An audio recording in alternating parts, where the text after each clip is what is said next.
Well, hi everyone, it's Pete here from the Pain Toolkit. Yes, I'm back. It's a brand new year, 2020, and my first interview this year is with a lovely person called Mary Wing, who is someone like myself, a person who lives with persistent pain, and she runs a support group, not in the UK, but down in Australia. And I've got to know Mary on social media, Twitter, and stuff like that. So listen, without further ado, it's night time for me, Mary, but it's a brand new morning for you there. It's Monday night Right. here, Tuesday morning. So good morning to you. And can you introduce yourself to the viewers and just tell a little bit of snapshot of what you do down there? Hi, Pete. Yes, it is morning here. It's quite a nice morning. We're just leading into another massive heat wave, so we're getting ready for that.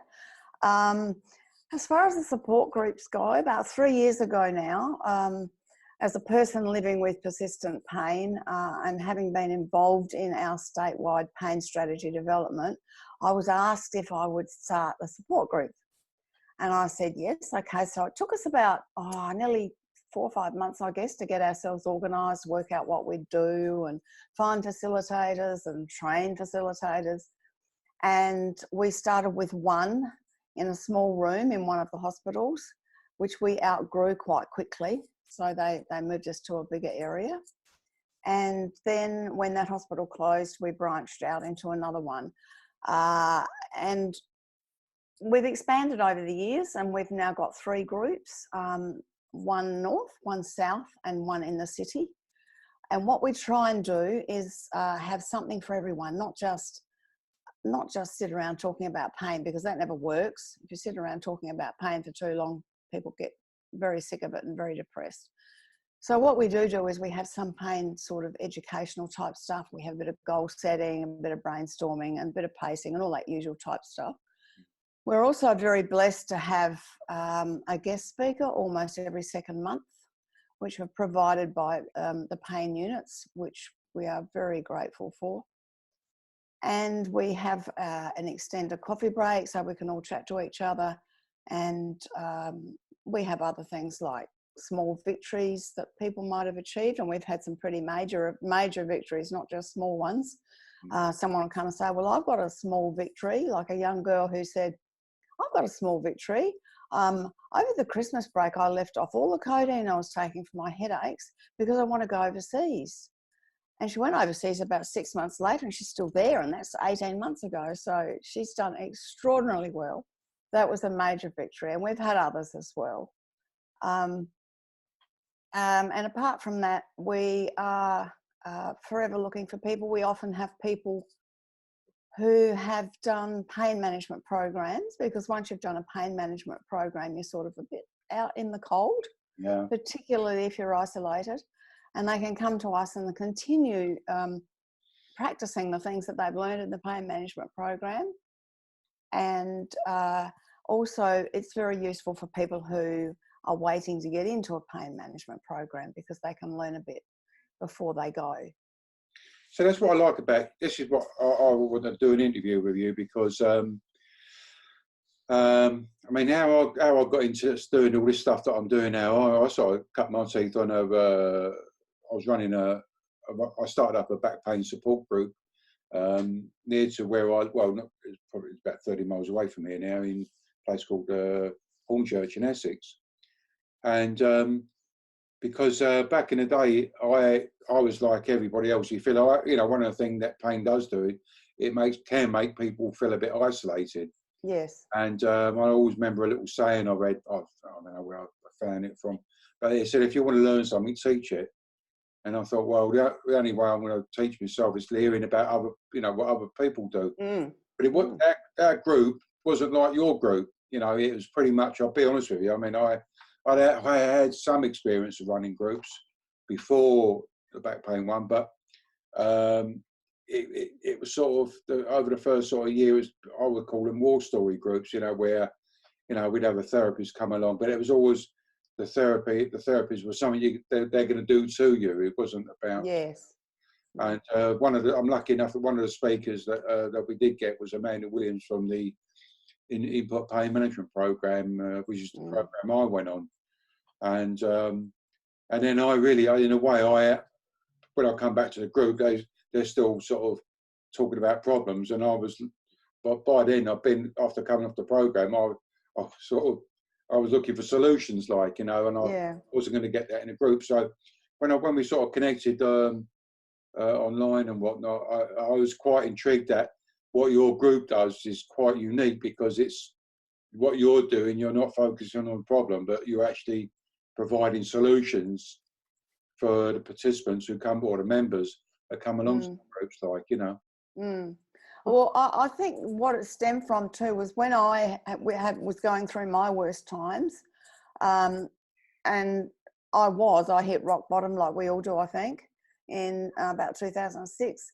And in 2007, several things happened to me, but one of those was that I went to a group myself, a chronic condition management group, which was run by our Arthritis Foundation.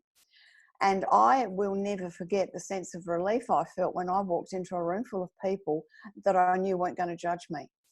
I wasn't expecting to feel that, but I was just overwhelmed with, look, everyone gets it here, because people had various different chronic conditions, but they all had pain.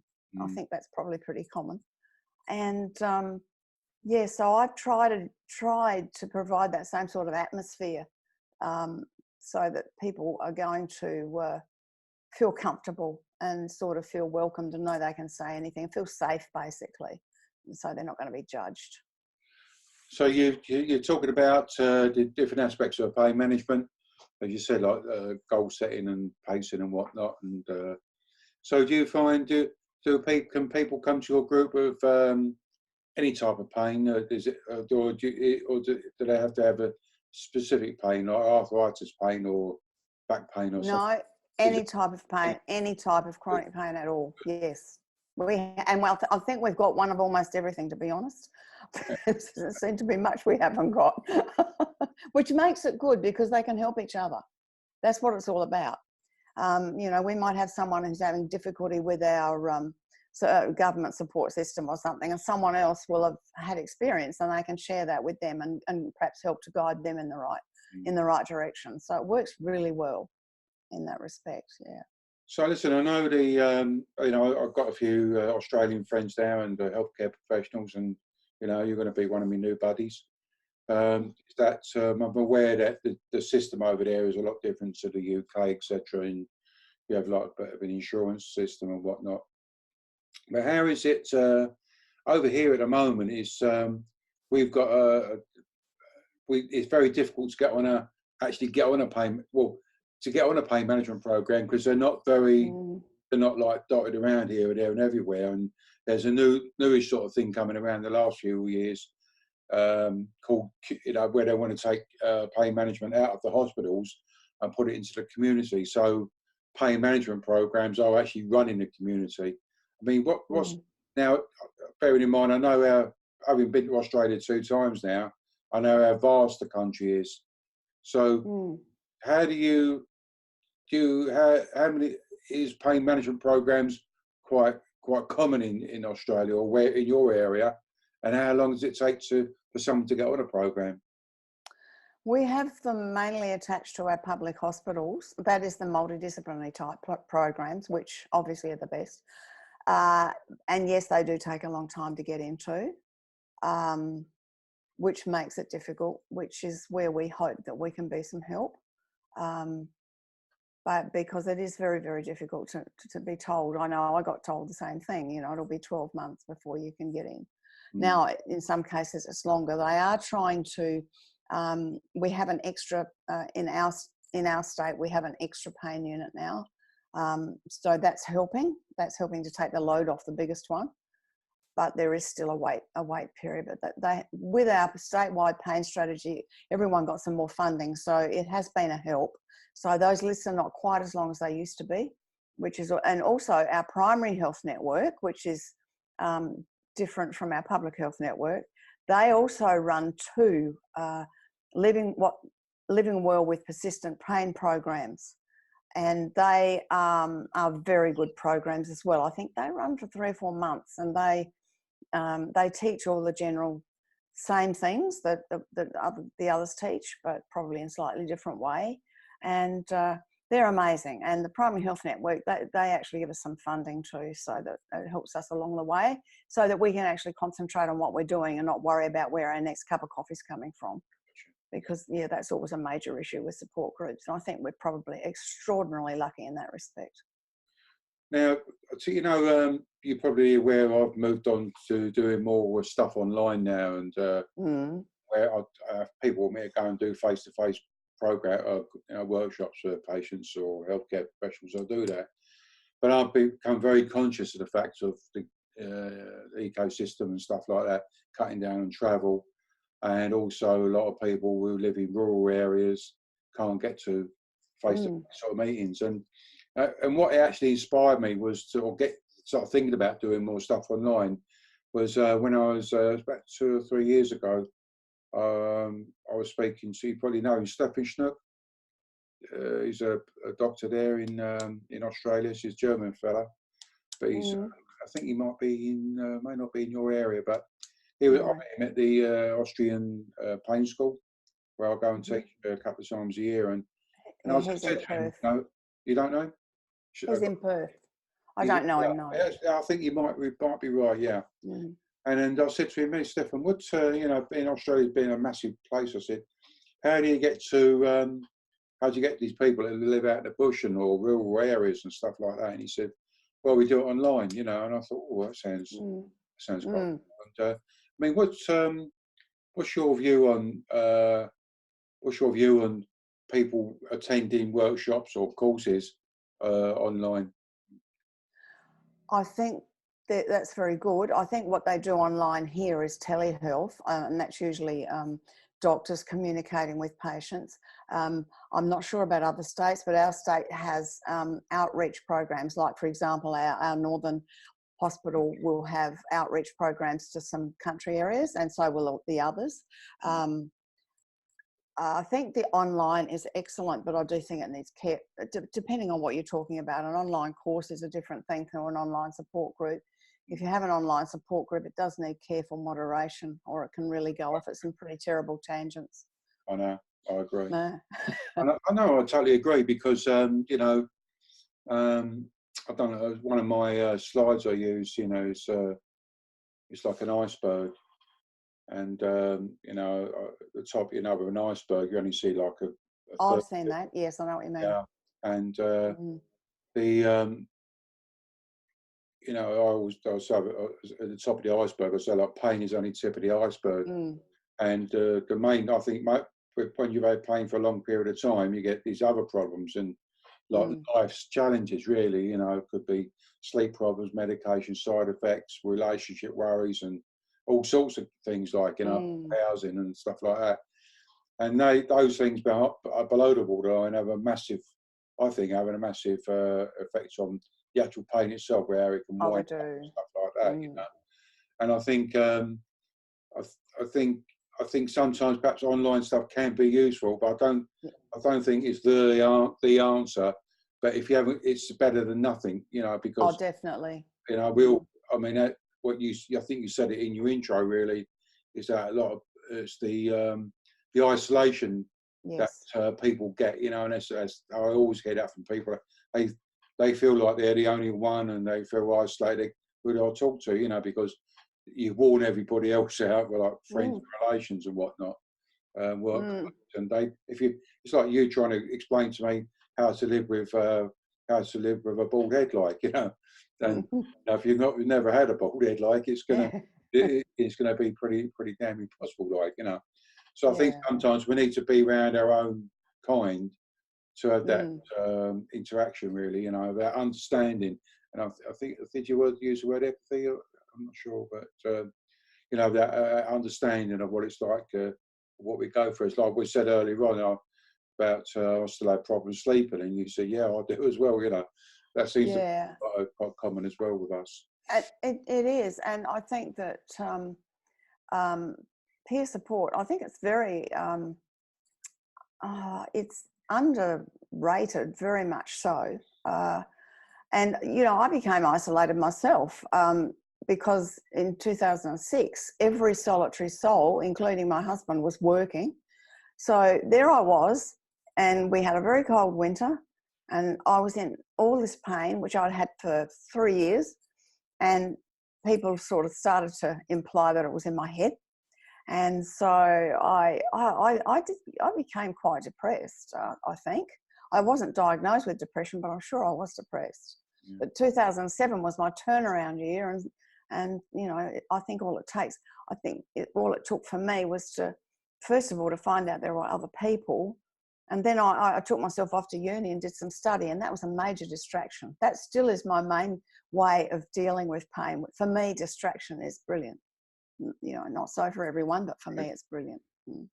So listen, where do you, you know, being a young lady there, where do you see the future for pain self-management? What's on the horizons you envisage? How are we going to move? I'd like to see, we don't have a lot of pain self-management courses here at all. I would like to see more of those introduced all over the place. We do have, we've got great ones in our hospitals, and as I said, our primary health network. We're very lucky here because we're not a big city, and we've got 5 really good programs going. I'd like to see support groups given all over the country, given more support. That sounds a bit funny, but that's true. Support groups need support from the professions, from the medical profession and allied health. And then I think that we'd sort of, you know, people have got a place to go before and after pain management programs. And I think we definitely need to expand on them. And we do need, we actually have got a couple of good pain management programs here online in Australia. One of them has an extraordinarily good reception. I'm not sure about the other one because it's newer, but I'm pretty sure that that's popular as well. So yeah, we're getting there, but it's still never enough because there's so many people. What I'm really envious of is your, excuse me, the stuff that Laura Mosley's doing, like with a pain revolution. I think he's amazing. Yeah, I know. I think it's. I think there's an organisation there trying to do something similar, as to, you know, go around and do these sort of community talks and education and stuff like that. But going back to, I'm sort of going to start winding things up in a minute, but it's funny, you know, it's having that support from the healthcare profession, because I always say to doctors, so if someone had a drinking problem, you know, perhaps verging on the verge of alcoholism or something like that, where would you send them? I would send them to AA. And I've got a problem sending them to AA, and that's no different to what you're doing. Exactly. You know? AA was the bit. AA in my book was. I think there were a few support things around before then, but that's the father of peer support, really, isn't it? Yeah. 2 million people worldwide they've got. Yeah. Now they've got no problem sending them there. No. When it comes to like things that you're doing and what I'm doing and what other, our colleagues in the self-management world, you know, they're like, well, I'm not sure about that. You know, they get a bit worried, yeah, and yet they're quite happy to send them off, send their patients off to other drunks, like, you know, and other. Yeah. You know. The hospitals are good because I think they know us, and they are good at referring people. But outside that, your general practice, no, as a rule. Although, having said that, I actually had a GP ring me only a week ago with a patient in her room to find out about it. And then I had another person ring me only a few days later. And I said, well, how did you find out about it? She said, my GP told me. And I thought, wow, this is really good. So, yeah. We're getting there. And I think sometimes perhaps the older healthcare professional perhaps are a bit battle wary with stuff, and I think the newer GPs, newer healthcare professionals, I think it's slowly, like the message is sort of slowly seeping through. So listen, we know each other from. I started up recently, late last year, something called the Pain Toolkit Cafe, which any of your members are always welcome to come and join us. But I know it's your night time there, and you know, and I always appreciate that. It's, you know, you're taking time out of your evening to join us. But what have you found the cafe? It's, by the way, the cafe is something where you just drop in and drop out. Like you get sent a link, and you just sort of, if you know, have a cup of tea or coffee. But it's just a general, you know, I don't think about what we're going to be talking about. I may come up with a suggestion or two. But it's funny how we start talking about something and then it goes on to another subject, like, you know. Yes, yes. So how have you found that? Have you found that useful? Oh, yes, I think they're really good. And one of my facilitators is always on there with me as well. So there's two of us. Right. And there's another one who'd love to be there, but she's a nurse. And just about every time one's on, she gets given a shift for the next day. And so she likes to get to bed early because she's got to be up at sort of 5:30 a.m. But so she'll make it one day. So there'll be another one. And we really enjoy them. So I'd recommend them to anybody to come along and join in. There again, it's peer support, isn't it? I've said to you before, I think if there's enough, if you want to muster a bit of support, I don't mind doing a dedicated one, a Pain Toolkit cafe at a time that suits you guys. Oh, I think at that time's not too bad, Pete. It's only 9 o'clock. Oh bloody hell. Oh, it's still Then again, still daytime. some people might think it's really late, but for me, that's mid-evening. Okay, fair enough then. Okay, but no, anybody's welcome along, and it's just like a general chin chat. And like you don't have to if you just want to sit and listen, you know, soak up what's the comments and whatnot.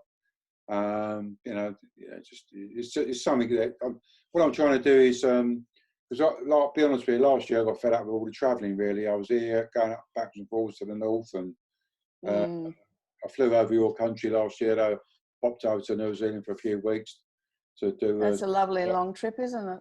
Yeah, from here to anywhere. Yes. Yeah, I mean, I'm knackered, mate.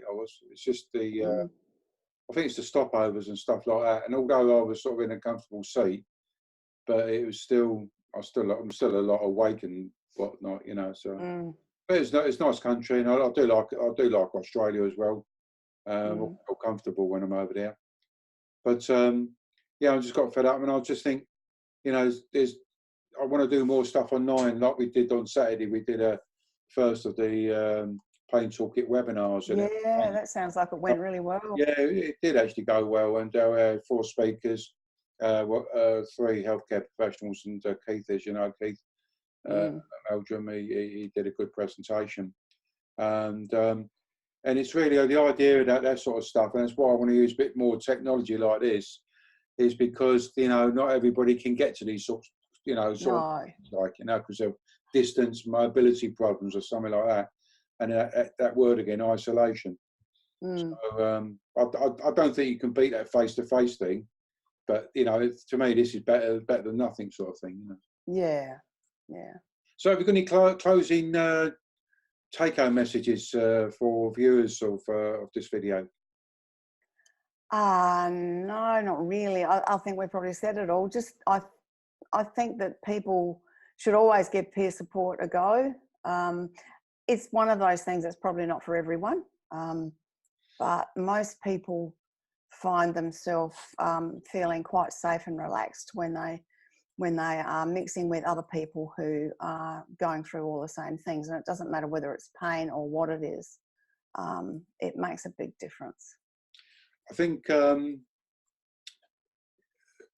a lot of people who have had a poor experience in the past, especially perhaps had a bad experience with like in school and stuff like that. I think being back in a group again and getting cold, I think that can be a bit off-putting. But, you know, the support groups like your one, I've always found them quite welcoming. Like, you know, you sound like a nice, welcoming person.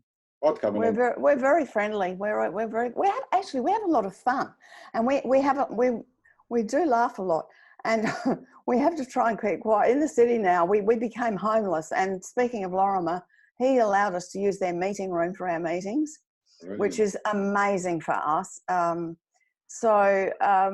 yes, they have students that are working behind the glass there, so we try and keep our noise down a bit. But basically, we do have a lot of fun.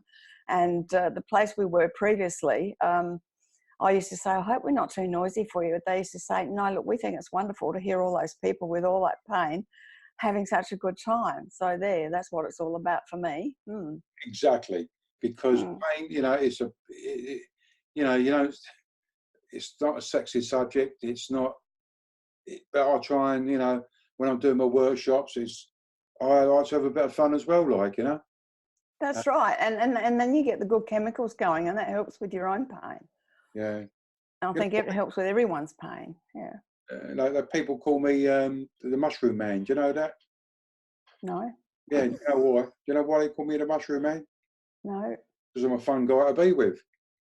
No. To me, I think we've all been down in the depths, and I try to make self-management exciting to do, which I do. I get really pumped about it, I think, I see people, I think, I can't wait for tomorrow morning. I'm gonna get down the gym, do me stretching and me exercise and stuff like that. Sets me up for the day, and I'm rocking and rolling after that. I'm buzzing. And, which is back years ago, like 20 odd years ago, when I was struggling and stuff like that, and popping the pills right, left, and centre. I thought my life's over. I was only 40 odd. But that's the other good thing about self-management. It gives me freedom to do anything I want, But listen, you've got to work at it. Self-management ain't going to come out of a needle or a tablet and whatever. No. To me, my medication is going down, stretching, exercising every day and stuff like that. That's why since '97, I've not had to take any pain meds. You've got to work at it, it's something, Yeah, I know. In 2004, we had resigned ourselves to the fact we'd never leave the house again. I think, well, what are we going to do? But gradually, a little bit at a time, I've even been overseas, so I'm thinking, wow, from not leaving the house, mind you, I have to take days off and do things like that. And some people say, oh, if you can't be out all day, every day, you're not getting your money's worth. My answer to that is, what a load of rubbish. It's better to have 50% of something than none of it. Yeah. And it's what it's worth to you. If it's worth that to us, then that's all that matters. It's about quality, not quantity. Exactly. Mary, I'm going to love and leave you. I'm going to go and get some Zeds. Way past me beauty sleep time, baby. Yes, it's getting that way. So I wish you, thanks very much for doing the interview with me. My first interview of 2020, and it's nice to do that with someone else, of a person with long-term pain.